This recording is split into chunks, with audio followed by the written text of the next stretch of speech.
Hi, and welcome to Positive Relationships. My name is Irene Attia, and I'm a Christian counsellor. In our previous episodes, we were talking about personalities in relationships, and today we're going to continue along that same theme. We've spoken about the fact that at times, couples of opposing personality types will enter into a relationship because they're attracted to things that at the beginning are so different to the things that they have or the characteristics that they have, that they enjoy being around someone who has a different personality type and who has different skills and characteristics to the ones that they have. They complete each other. And we've also spoken about personalities that enter into relationships with similar personality types, where it's comfortable to be with someone who sees things the same way you do. Today, we're going to talk about what happens over a period of time. Sometimes, as time passes in a relationship, we start to have questions about the other person's intentions towards us. We start to think about what their intentions are and what they really want from the relationship or what they want from us. And that's where this concept came up from. It came up from the thought of the ideas that we have that we don't often speak to the other person about the reasons that they behave in certain ways.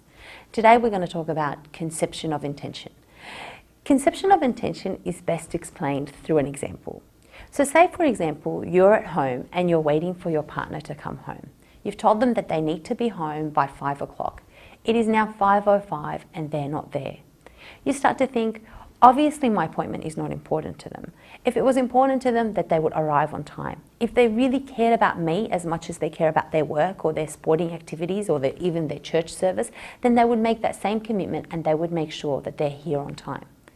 Even though you know that most of the time on this particular day of the week, they don't usually get home before 7, but you're frustrated and you're annoyed at the fact that you've had to remind them several times about your appointment and they've still failed to arrive at the time that you agreed. So naturally, when he or she walks in the door, you will greet them with frustration, disappointment, and hurt about the fact that this event translated to you as a sign that they don't care about you as a person. You've made a lot of assumptions about their intentions towards you. You've assumed that they don't care. You've assumed that the appointment wasn't important to them and that they completely forgot it, or not as important as other things in their life. Now, let's say with that awareness that they usually come home at 7 o'clock, you realize that for them to get there at 5, they've had to reorganize their entire day. They've had to make sure that they've left work extra early to avoid a tremendous amount of traffic that's around at that particular time of the day. You know that they've gone to a lot of effort, and for them to get there at 5:05 is actually a big accomplishment for them given their work life and their daily schedule. Same situation, you've just made different sets of assumptions about their intentions towards you. You will greet them at the door differently. You will have different feelings towards them. They will be far more positive because you believe that their intention towards you is positive. Conception of intention talks about that thought process, those unsaid beliefs that we have about the other person that we're in a relationship with. It's very important. Actually, it's critical that if I'm in a relationship with someone, that I know that they have my best intentions at heart, that their intentions towards me are positive, and that they're not out to get me, so to speak. There are some things that you can do in a relationship to make sure that you bring to light those hidden conceptions of intentions, those things that are often unsaid, those self-fulfilling prophecies, so to speak, where you start to believe something negative about your partner and then you find that their behavior validates and confirms that negative beliefs.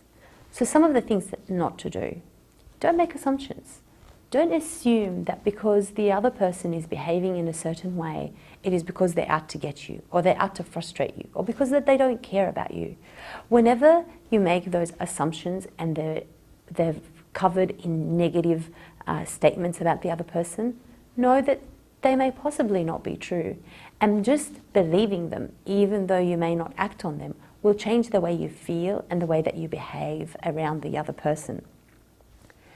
It's also important not to make conclusive statements like, of course you don't care about me. If you cared about me, you would respect my appointments. If you loved me, then you would show up on time.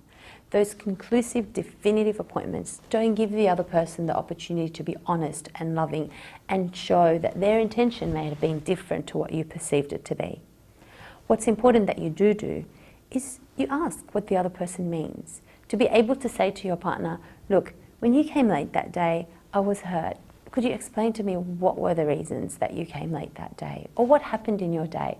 Or share with me what your events were like at that particular moment. Or when you made that statement, I'm just really curious about what you meant by it.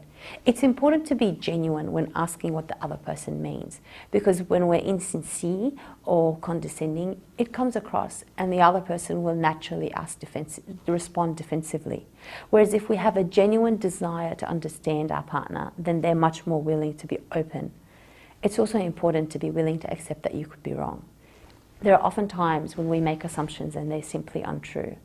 And if I'm willing to give my partner the benefit of the doubt and believe that I could be wrong about their intentions towards me, then healing can start. And I can start to see those things that I once was attracted to in my partner, and those things that made our relationship a strong and healthy relationship at its onset.